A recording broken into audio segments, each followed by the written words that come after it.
بسم الله الرحمن الرحيم والصلاة والسلام على أشرف المرسلين سيدنا محمد وعلى آله وصحابته أجمعين. أما بعد، أعزائي الطلبة, today we are going to discuss one of the important chapters in financial management and investment. This chapter is concerning with investigating the relationship between risk and return and the role of this relationship in supporting financial decisions. First of all, to be as a smart financial manager, you must take in your consideration such a relationship between risk and return and its impact on financial decision. In general, actually, this relationship it will reflect positive relationship between risk and return.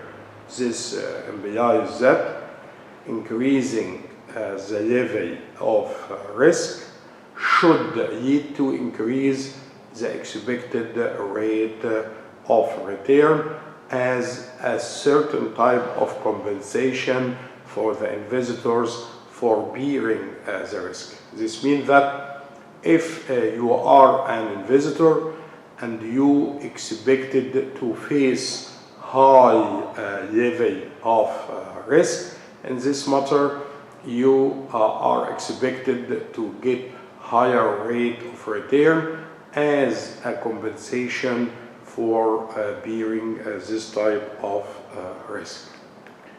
Actually, the main learning goals of this chapter, number one, is to understand the meaning and the fundamentals of risk, return, and risk preferences.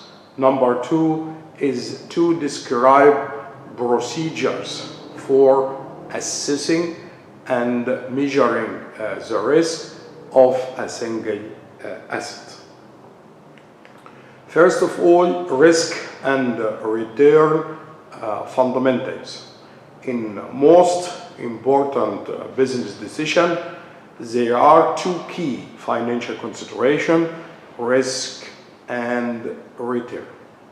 In each financial decision, it presents certain risk and return characteristics, and the combination of these characteristics can increase or decrease a firm share price. This is why it's very important for the financial manager to study the relationship between risk and the return, studying the characteristics of the risk and characteristics of return related to a specific investment decision, since these characteristics affects a firm share price. Therefore, many analysts, they try to use different methods to quantify risk depending on whether they are looking at single assets or if they are assessing a risk of a specific portfolio. In business, when I'm saying portfolio, we refer to a collection or a group of assets.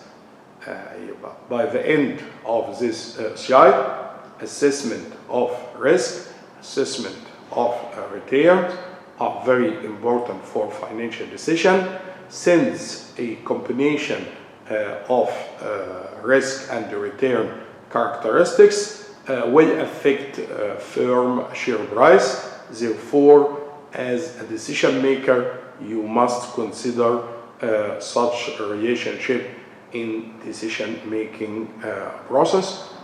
In this chapter, we are going to investigate what is the meaning of risk, what is the meaning of return, and how could we quantify both of risk and return. If someone is asking me what is the definition of risk, we could say risk, it's a measure of the uncertainty surrounding the return that an investment will earn, or we could refer to the risk, it is the level of variability of the return associated with a given asset. This means that increasing a level of uncertainty surrounding the return of a specific investment, or increasing the variability of the return associated with a given asset, will increase the level of risk. If someone is asking what is the return, we could refer to the return as the total gain or loss experienced on an investment over a given period of time, and a return can be calculated by dividing the asset cash distribution during a specific period of time plus any changes in values by its beginning of period investment value. This is how we could estimate the return.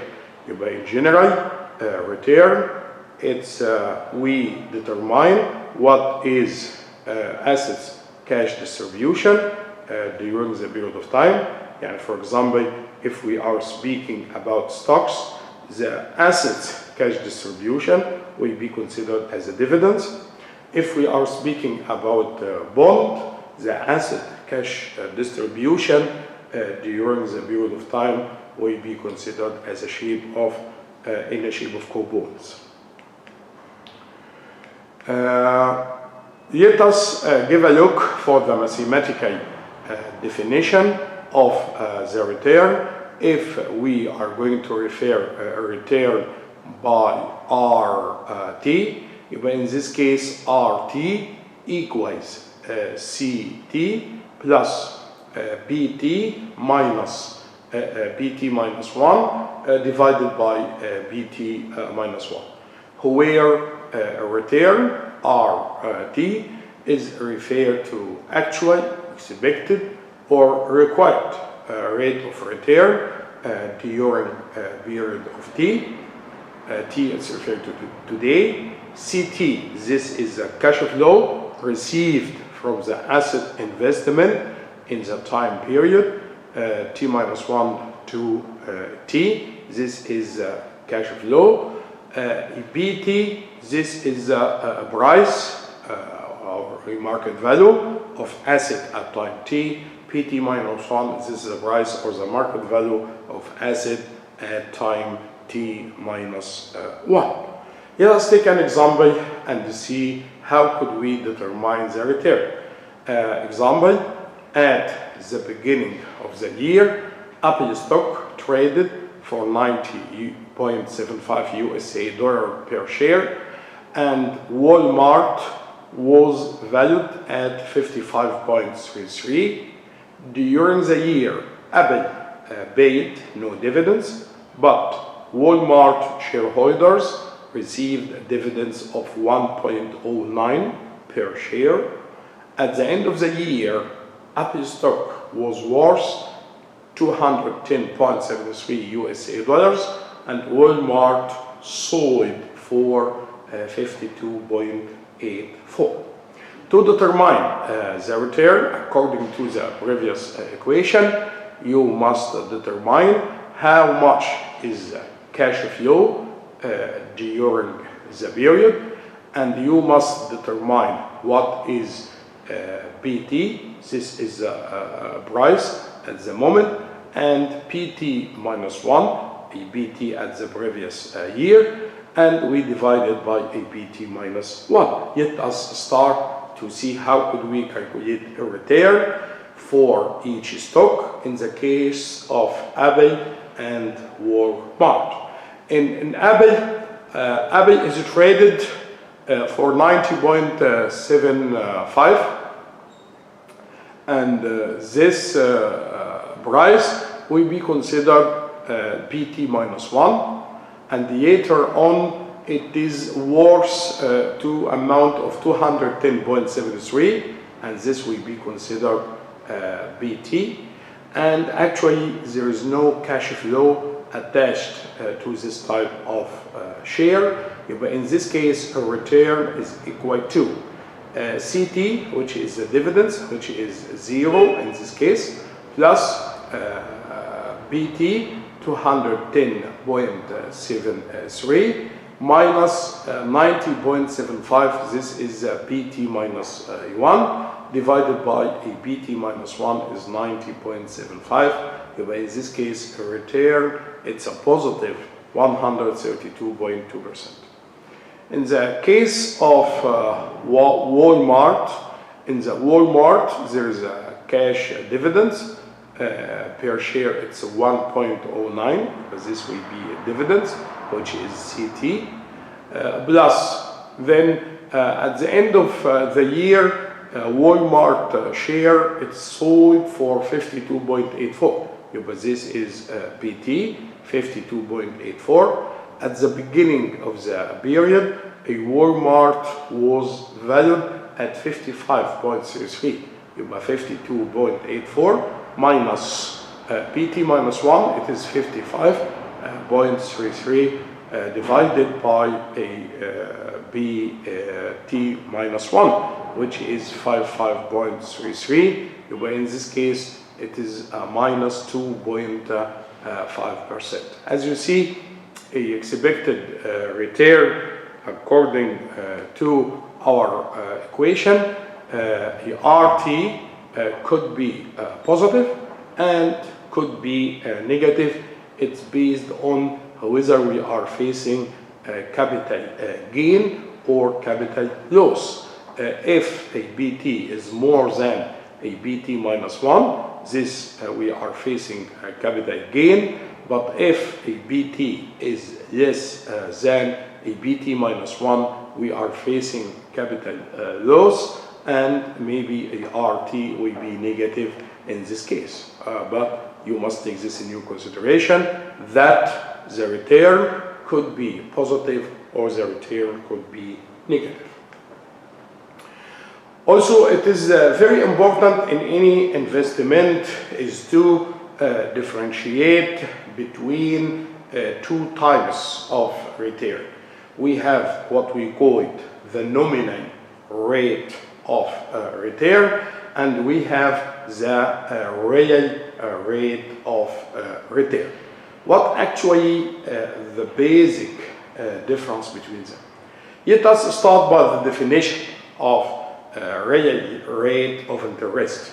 Real rate of interest, this actually the rate that creates equilibrium between the supply of savings and demand for investment funds under the assumption of a perfect world. Under the assumption of a perfect world where there is no inflation and we have no liquidity preferences and there is no market risk. In this case, we will assume that we are facing equilibrium between the supply of savings and the demand for investment funds, and at this intersection point where we are facing such a equilibrium, the real rate of interest will be specified. But actually, this will not occur in reality. Why? Because we are not in a perfect world. Actually, any community or any nation is facing a certain type of inflation rate, and also we have a certain type of liquidity preferences, and actually we have a market risk. Due to the existence of those reasons, we will have what we call the nominal interest rate. So we could say in a very simple way, the nominal interest rate, it is the real rate of interest, and taking in our consideration the existence of inflation, existence of liquidity preferences, the existence of market risk. So in most of cases you could find that the nominal interest rate is higher than the real interest rate. And here this is an example reflecting for you this meaning. We have three investments. Those three investments, they have different level of risks, as we explained before. The first investment is a treasury bill. This is a short-term bond, and we have treasury bonds. This is a long-term bond, and we have common stocks. If you give a look for the real rate of return and the nominal rate of return for each one of them, you will find that the nominal real rate of return is higher than the real rate of return due to the existence of inflation, due to the existence of liquidity preferences, due to the existence of market risk. And you will see that, for example, in the treasury bill, the nominal interest rate is 3.9%, which is higher than the real rate of return at 0.9%. The same situation for the common stock. Common stock, our average nominal rate of return is 9.3%, which is higher than the average rate of return of 6.2%. Therefore, when you would like to compare between different investments, you must understand differences existed between nominal interest rate and real rate of return, and you must aware why such differences exist. When we would like to classify investors, one of the methods that could be used is to classify investors based on their risk preferences. In this context, economists they describe how investors respond to risk based on the idea of risk preferences. In this context, we could classify the investors based on the idea of risk preferences into three main categories. The first category is risk averse. The second one is risk neutral. The third one is risk seeking. But based on risk preferences, we could classify investors into three basic categories. Let us start by the first one. Risk averse. What is the meaning of risk averse? It's an attitude toward risk in which investor would require an increased return as compensation for an increase in risk. This type of investor, by nature, they didn't like risk, they hate risk. However, they are willing to accept an investment with high level of risk if there is a high compensation for such increase in risk. The second category of investor is risk neutral. Risk neutral it's a specific attitude toward risk in which investors choose the investment with the higher return regardless of its risk. This means that in this type of investor, they didn't take in their consideration the concepts of risk, but actually they are only concentrate on the expected rate of return, and they are going to choose an investment with the higher rate of return. The third category, it's called risk seeking. Risk seeking, this type of investor, they are loving the risk. بيسموها risk lover. This type of risk lover, it's an attitude toward risk in which investors prefer investment with a greater risk even if they have lower expected rate of return. يعني they choose a risk, they choose the investment with higher risk although the expected rate of return is low. This means that if you are facing an investment decision and you are facing different investors, first of all, you must study the characteristics of those investors based on their risk preferences because the decision will differ according to their risk preferences. The most important also point in this chapter is to assess risk. How we could assess this level of uncertainty regarding the expected rate of return, or how could we assess the variability of the expected rate of return. Actually, we have different ways for risk assessment.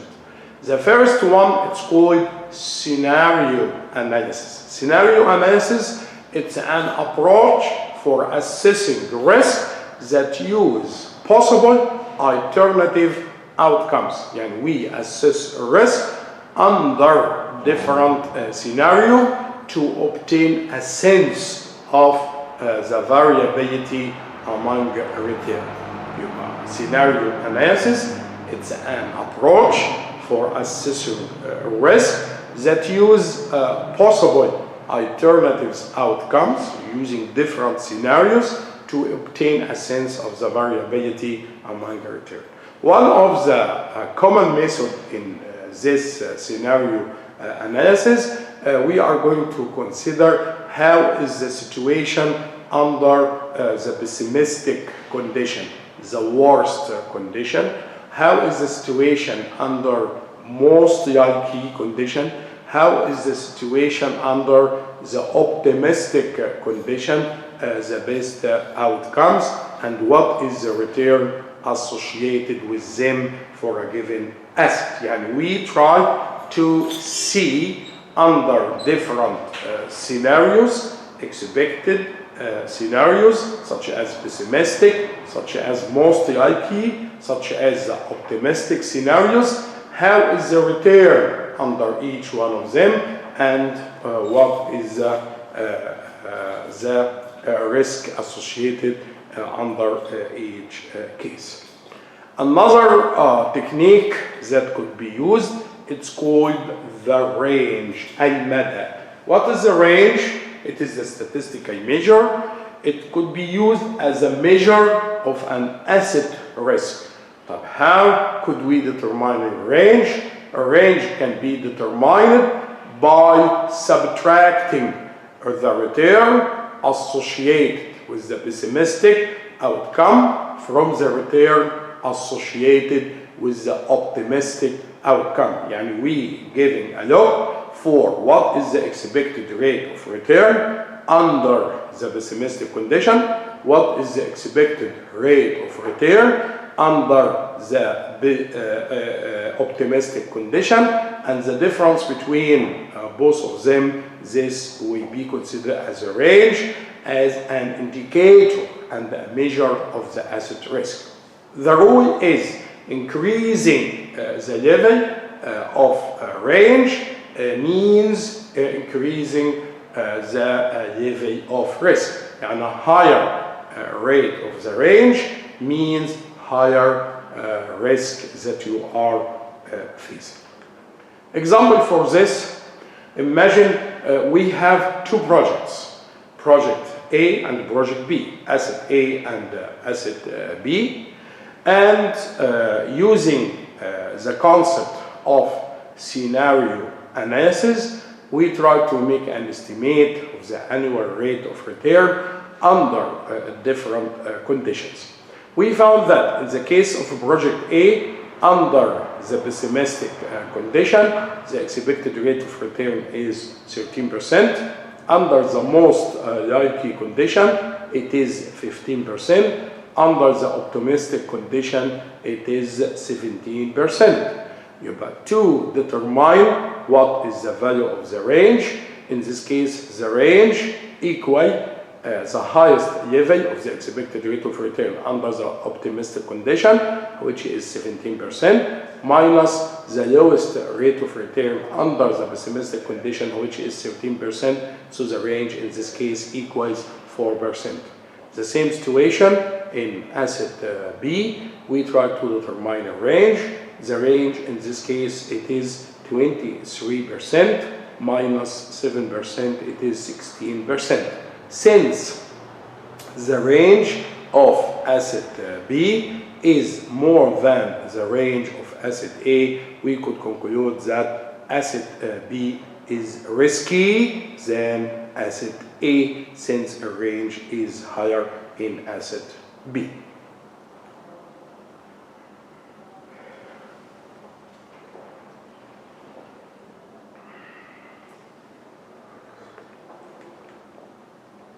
Another way to assess the risk, to determine which one is more risky than the other, is try to fit what we call the probability distribution of a specific expected rate of return. We are going to fit a probability distribution, and based on this, we could determine which one is more risky than the other. As you know from statistic, that probability is a certain type of a chance that a given outcome will occur. At what probability this certain kind of outcome will occur. A probability distribution, this is a certain type of model which relate a probability to associated outcomes. If you would like to fit a probability distribution, you must have two dimensions. The first dimension, you must have the rate of return associated, and you must know what is the probability of each one of those return, and based on this relation, you could fit the probability distribution. Based on a given data, you could fit two types. Either you are able to fit what we call a bar chart, or you will be able to fit what we call the continuous probability distribution. Bar chart, this is the simplest type of a probability distribution. It is simple because we have just a limited number of outcomes and associated probability for a given event. But if you have a limited number of outcomes and you have a probability associated with each one of them, in this case, because we have a limited number, so we are able only to fit what we call a bar chart. But in the case of we have and we know all of the possible outcomes, but if you know the possible outcomes, in this case you will be able to fit what we call a continuous probability distribution. A continuous probability distribution it is a certain type of probability distribution showing all the possible outcomes and associated probabilities for a given event. This is a main difference between a bar chart or a continuous probability distribution. It's based on given data. If you have a limited number of outcomes, you will be able to fit a bar chart. But if you have all possible outcomes, in this case, you will be able to fit a continuous probability distribution. But how could we benefit of each one of them? We are going to see this. Here, imagine this is a firm, and this firm is giving you only 3 possible outcomes under different conditions. Under a pessimistic condition, which is a probability is 25%, under a most likely condition is 50%, and under the a pessimistic condition is 25%. You have only 3 outcomes, and you know a probability attached to each one of them. Because we have a limited number, then we are able to fit the following bar chart. As you see, in asset A, this is the bar chart of asset A. We have 3 outcomes, and we have a probability attached to each one of them. For example, if we are able to achieve 13%, the probability is 25%, then in the middle we have 50% and then 17%. Give a look for a bar chart of asset B. Also we have, this is the bar chart of asset B. From those 2 figures, we could conclude that asset B, based on this bar chart, is more risky than asset A. Why it is very risky? Because it is more dispersed. في نوع من التشتت. It's more dispersed around the mean in the case of B than in the case of asset A. So asset B is more risky according to the bar chart than asset A. In some situation, if you know all possible outcomes related to the expected rate of return, and you know the probability attached to each one of them. In this case, you will be able to fit the continuous probability distribution. For example, we have this condensed one is asset C, and the more dispersed one is asset D. But from this figure, we conclude that asset D is more risky than asset C, because asset D is more dispersed around the mean than asset C. By the end of this slide, we learned 2 ways to determine which asset is more risky than the other one. We learned what is the range. Second one is to fit the probability distribution, and in this case we could fit it in a shape of bar chart, or we could fit it in a shape of continuous probability distribution. This will be based on a availability of data. If you have a limited number of expected rate of return and we have a limited probability distribution, so we will be able to fit a bar chart. But if we know all possible rate of return and the probability attached to each one of them, we are able to fit what we call continuous probability distribution.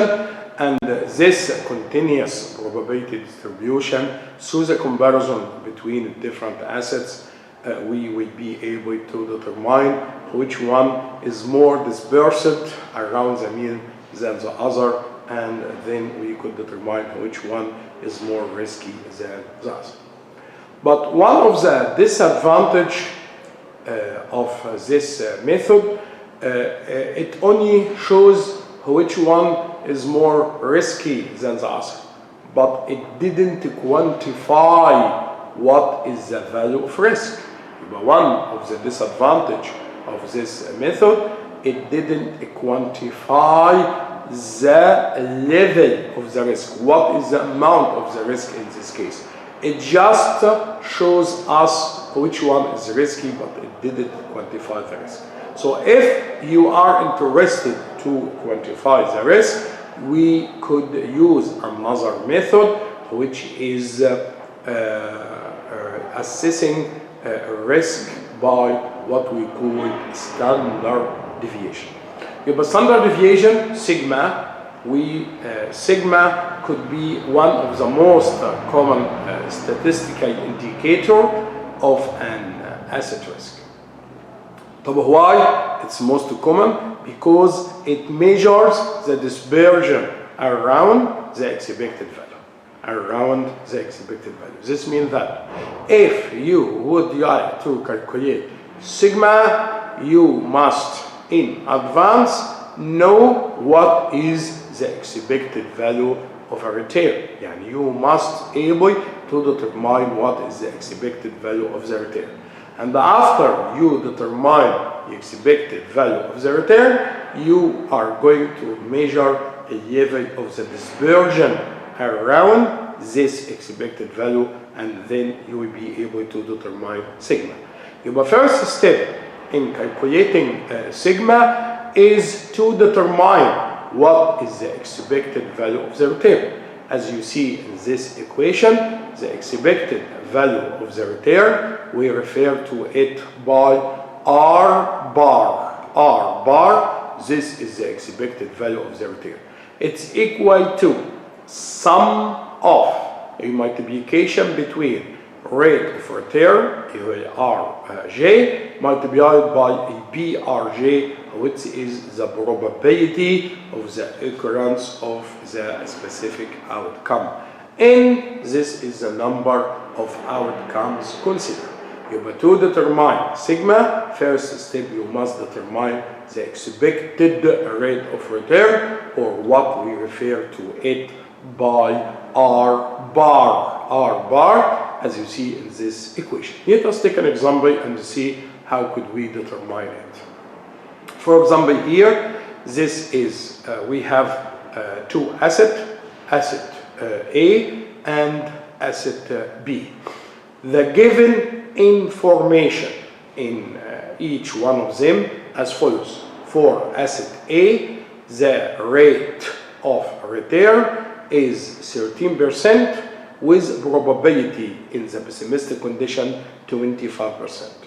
Or the rate of return is 15% with the probability of 50%, and the rate of return is 17% with a probability of 25%. Of course, طبعا the total sum of the probability must equal 1.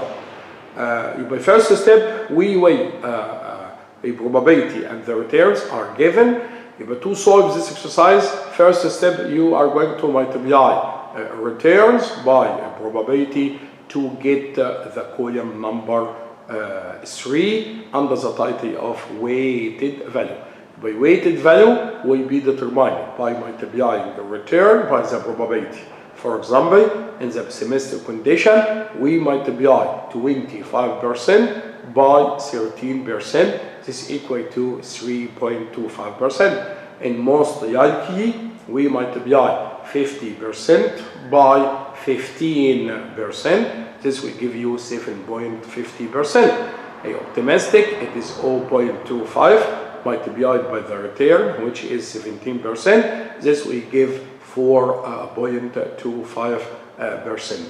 Then we taking sum of 3.25% plus 7.50 plus 4.25%. This will give you the expected rate of return of project A at 15%.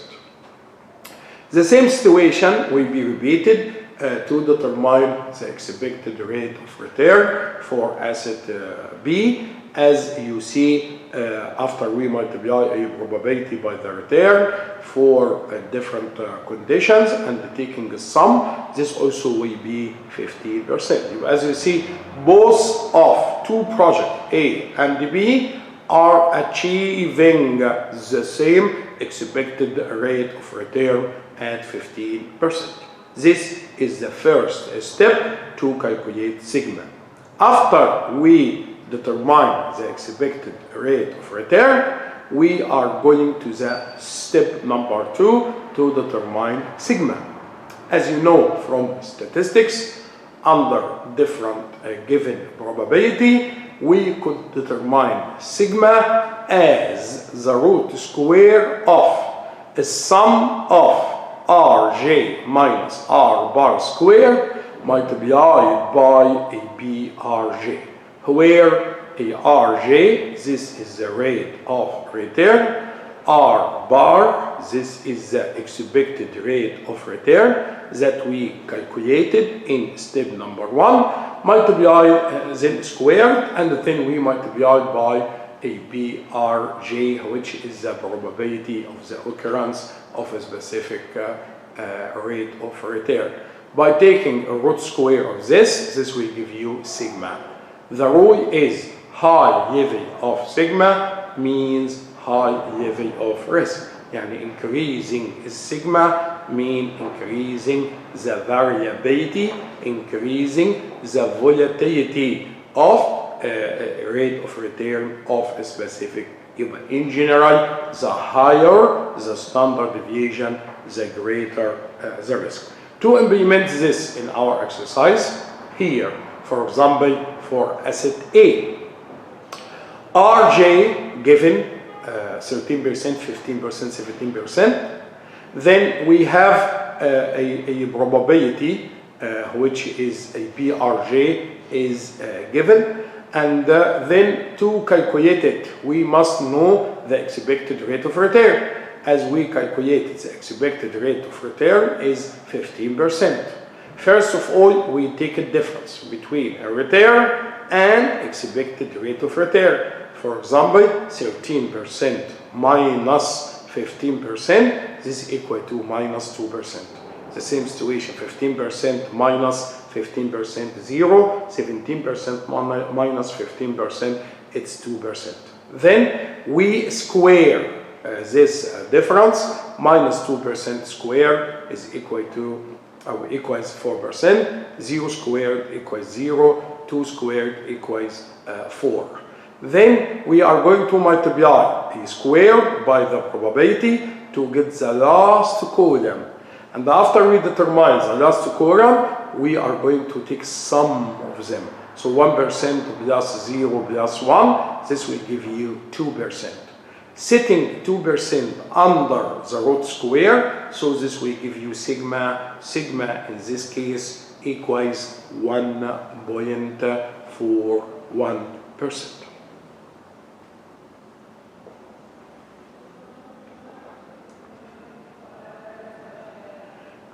The same procedure will be for asset B. In asset B, the same. We have a given data of the rate of return, 7%, 15%, 23% under different conditions. We calculated in step 1 the expected rate of return, which is 15%. First, we take a difference between a rate and the expected rate. For example, in the first condition, 7% minus 15%, it's minus 8%. 15% minus 15% is 0. 23% minus 15% is 8. Then we take a square of column 3, so minus 8% squared, it will be in column 4, 74%, 0 squared is 0, 8 squared is 64. And we have given a probability, so we are going to multiply the square by the probability. For example, in the first case, 34% multiplied by 0.25, it will give you 16%.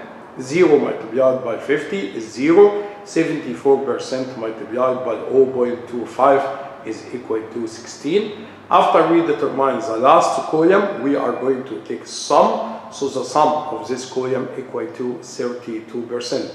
Under taking the root square of 32%, this will give our sigma, which is 5.66%.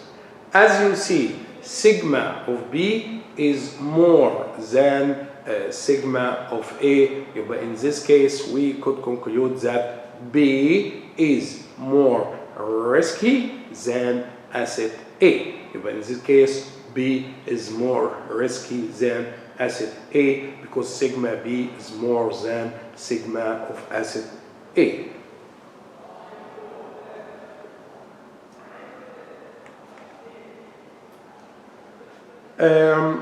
Before we give a look for this, let us another measure. It's called coefficient of variation. Coefficient of variation. And this coefficient of variation, it is a measure of relative dispersion. It's not like sigma. Sigma, it's a measure of dispersion. But CV, coefficient of variation, it's a measure of relative dispersion. This tool is very useful in comparing the risks of assets with differing expected rate of return. The importance of CV will be increased if the expected rate of return of both of assets are different and sigma are different. In this case, you must determine the CV. What is the CV? CV equals sigma, standard deviation of a specific assets, divided by the expected rate of return. The same situation, a higher coefficient of variation means that an investment has more volatility relative to its expected return. Yani means high level of risk. Increasing CV means high level of risk.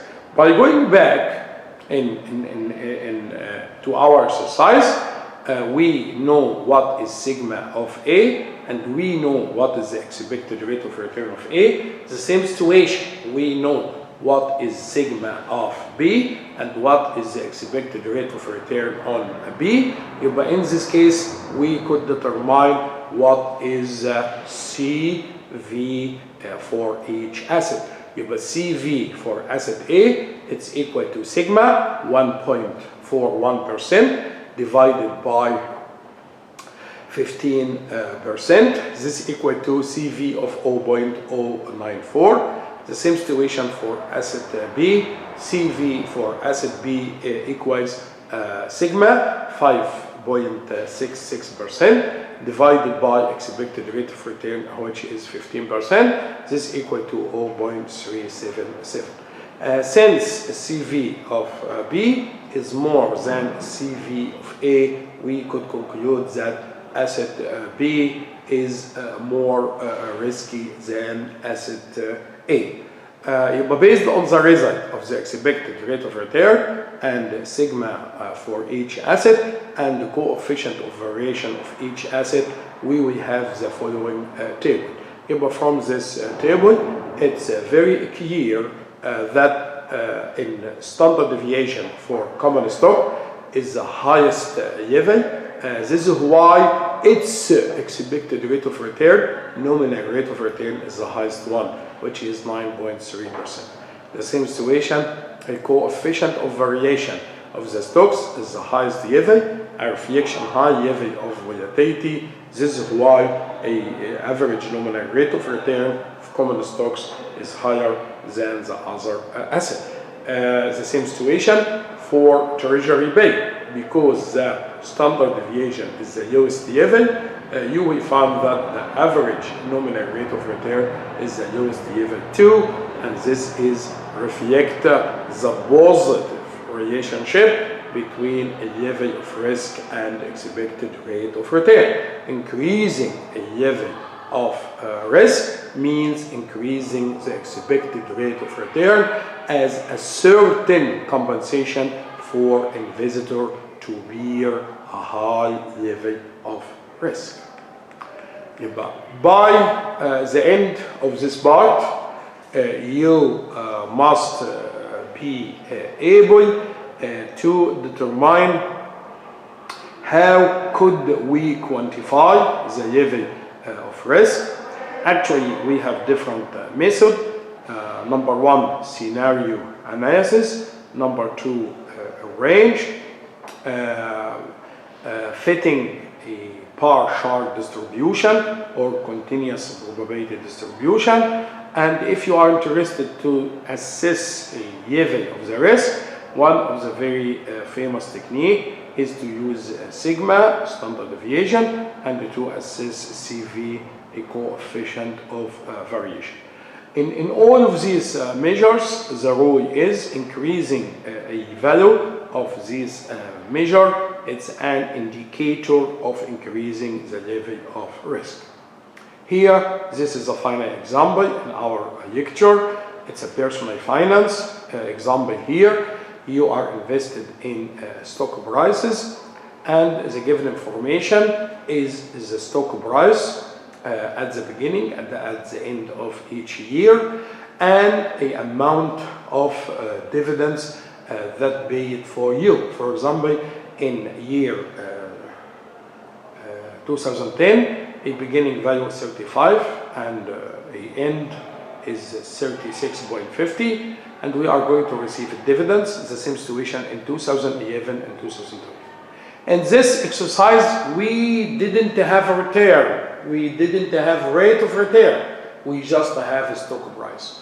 But to calculate the level of risk, first of all, you must convert those stock price and the dividends in a shape of rate of return. And this is what we are doing in the following table. To determine a rate of return, we explain that the return is equal to BT minus BT minus 1 plus the dividends divided by BT minus 1. In year 2001, dividends at the beginning, at the end of the year, is 3.50 plus taking a price at the end of the year, which is 36.50 minus a beginning, which is 35, divided by 35, so this gives you 14.3%. The same situation in year 2011, we have a dividend 3.50 plus a price today, UAPT 34.50 minus BT minus 1, which is 36.50 divided by 36.50. So this way give us 4.1%. In year 12, we have a dividends of 4 plus we have 35 minus 34 divided by 34.50, in this case is 13%. After we convert stock price dividends into return, we started to determine what is the expected rate of return for this example, and then we determine what is the sigma. As you see, here in this case, since we don't have a probability, we assume that we have equal probability. Since we have an equal probability, we don't need to multiply a return by probability to determine the expected rate of return as an average. It is just the sum of expected rate of return divided by the numbers. In this case, we take a sum of 14.3% plus 4.1% plus 13% divided by 3, it's equal to 10.5%. After we determine the expected rate of return, which is 10.5%, we determine the sigma. Since we have an equal probability, to determine the sigma statistically, we just take the square of the difference and we divide them by n minus 1. 10. This is the modification in the equation. Since we have equal probability, we don't need to multiply by the probability. It is just we take the square of the difference between rate of return and the expected rate of return and divide by n minus 1. But in this case, our expected rate of return is equal to a rate of return 14.3% minus expected rate of return 10.5% square plus the rate of return 4.1% minus the expected 10.5% square plus 13% minus 10.5% square, and after we take a sum we divide by n minus 1, which is 3 minus 1. But in this case sigma is equal to 5.6%. The CV is equal to sigma, which is 5.6%, divided by the expected rate of return, which is 10.5%. But in this case, CV equal to 0.53%. By the end of this lecture, now you must aware what is risk, what is return, what is the relation between risk and return, and you must aware of their impact on the market price.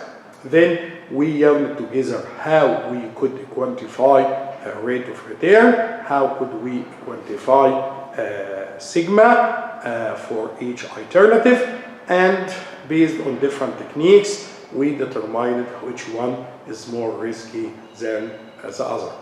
At the end of this lecture, I wish you all of the best and see you inshallah in the coming lecture with my greetings. Thanks.